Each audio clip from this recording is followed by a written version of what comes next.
Taking a little lunch break. There's the puppy. Just made some new canvases for some new artwork. Having some boiled eggs and some protein with my beautiful, lovely wife. Ooh, look how pretty your hair is. Okay, so, hey guys, I'm Shane, that's Sarah. And I just had a thought. I want to put it in a video. It's going to be very short.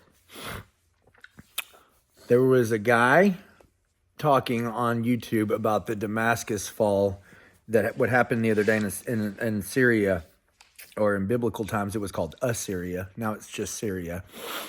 But the Assad regime has fallen, and that was all in Damascus. So everybody right now is talking about this Isaiah 17 prophecy being fulfilled.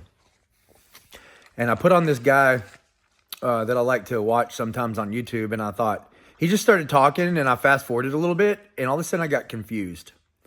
You know why? Because I didn't know the pretext or context about what he was talking about exactly within the video when I skipped forward. It's what's better to watch a movie sometimes from the very beginning. So since I didn't start listening to his video from the beginning, I was immediately lost. I was like, wait a minute.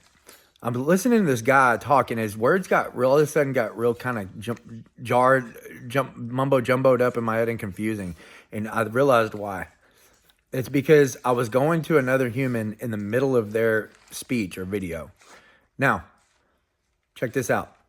You should always go learn for yourself primarily and read the text for yourself primarily. Here's why.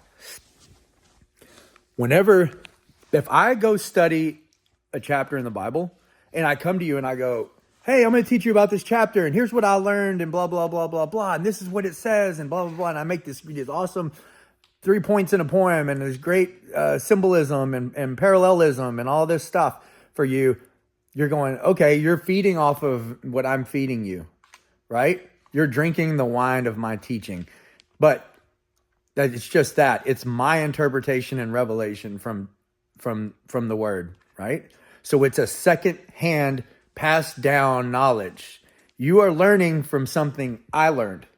I encourage you to go read the chapter yourself and get your own understanding, your own learning. Let God be your teacher, not man. Let God be your teacher, not man. Let God be your teacher, not man. Now, does God teach us through men? Absolutely. We know that Ephesians 4:11 says he gave apostles, pastors, prophets, teachers, evangelists, pastors. I don't know if I said that one. The fivefold ministry of Ephesians 4:11 through 15. So teachers is in there.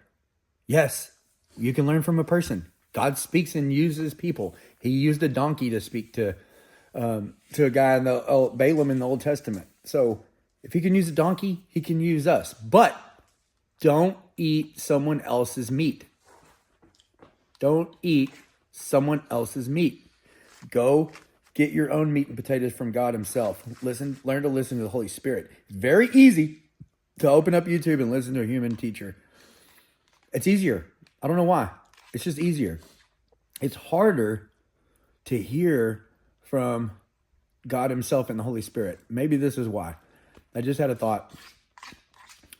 When you have a stereo system that's big and loud, it's just easier to hear the music sometimes from further away. When you're far away from God, the music has to be loud. So whenever you get real close to God, you get still. He speaks in gentle whispers. You got to be real quiet. You got to still yourself. You got to prepare yourself to go in the presence of the King.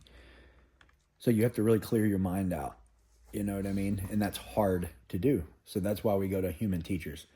Anyway, I'm talking too long, but the point of this video is get firsthand learning on your own. Go to the Bible yourself and read chapters.